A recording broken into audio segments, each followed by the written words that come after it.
Aktivisti z Mŕtvej kosti doposiaľ zelaďovali areál Puchovskej skaly, organizovali besedy, koncerty, literárne čítačky či premietanie filmov. Program pre deti bol premiérou.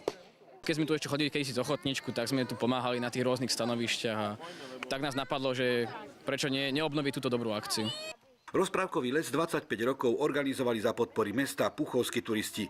Po nich skauti za pomoci Ochotnička a Centra voľného času. Jednoducho vždy bolo treba niekoľko desiatok ľudí ochotných obetovať popoludnie i hodiny príprav. Za posledný rok nás celkom dosť pribudlo do Mŕtvej kosti, čiže nejakých 20 už nás je. Takže to je asi členská základňa je tu a plus rôzni super ľudia sa nám ozývali mladí, že by chceli s deťmi robiť a tak ďalej. Takže je tu okolo 30 ľudí tu je, čo nám pomáha.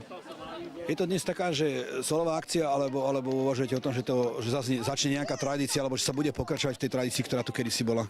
Určite chceme aj budúci rok. Máme celkom dobrú odozvu zatiaľ, takže plánujeme aj budúci rok takisto.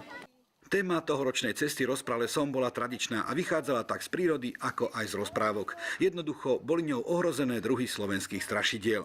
Pre lepšiu orientáciu a osvetu dostávali deti hneď pri štarte malý lexikon strašidiel s ilustráciami a podrobným popisom tej ktorej strašidelnej osobnosti. Ty poznáš, ovládaš nejaké strašidlá? No ja, keď sme zostavovali tú knižku, ten lexikon strašidiel, tak ich už má zmaknutých. Od Brákotnice až po Raracha Čmudivého. Ktoré strašidlá máš doma?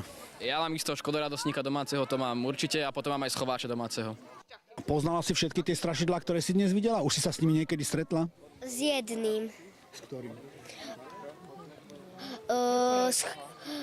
Schovávač domáci. Ktoré strašidlá sa ti páčili? Ktorá atrakcia sa ti páčila najviac? Schovávač domáci. A poznala si tie strašidielka, ktoré tam boli v tom lese, alebo si ich videla teraz prvýkrát? Niektoré prvýkrát. Kto čakal v lese krvavý horor, nedočkal sa. Na stanovišťach všetkých čakala zaujímavá úloha, farebný obrázok strašidla a jeho niekoľko vyobrazení na výstavke výkresov od detí z puchovských materských škôl. To preto, že organizátori sa pôvodne obávali, či strašidlá nebudú návštevníkov desiť. Tohoto sme sa obávali, že či náhodou deti sa toho nebudú bať, ale zvládli to úplne perfektne a bavili sa. Mali sme tu decka, ktoré chcú ešte 3., 4. krát, takže úplne super. My sme spokojní, výborne. Poznali ste niektoré z tých strašidiel? Marcelko, poznal si? Jasné, že sme poznali. Meluzínu. Koho sme poznali, Luizinka? Poď. Meluzínu, Divožienku. Stretávajú sa deti u vás doma so strašidlami? Rozprávate mi rozprávky, kde takéto strašidlá vystupujú? Ani nie o takýchto strašidlách však. Nie. Iba tak čertá na Vianoce. Povedz, ktoré strašidielko sa ti najviac páčilo?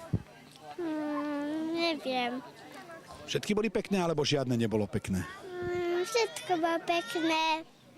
Čo sa ti najviac bavilo? Skákať vo vreci, alebo vyťahovať jablčko? Ktoré veci boli najzábavnejšie? Skákať na veci. Čítate doma rozprávky, kde sa objavujú strašidlá, alebo len také modernejšie? Čítame aj také, kde sú strašidlá, ale viacej so samkom, so starším. Tuto nie, lebo keď to budem čítať pred spaním od strašidlá, ktože by mi spal. Myslíte, že by mohol byť predmet v škole, že strašidlá slovenské? To by bolo veľmi zaujímavé. Mohol by byť, myslím, že by to deti veľmi uvítali. Je viac než pravdepodobné, že u ministra školstva s návrhom takéhoto predmetu organizátori neúspejú. Isté je, že uspeli u puchovského drobizgu, veď Rozprales prišlo okúsiť viac ako 300 detí.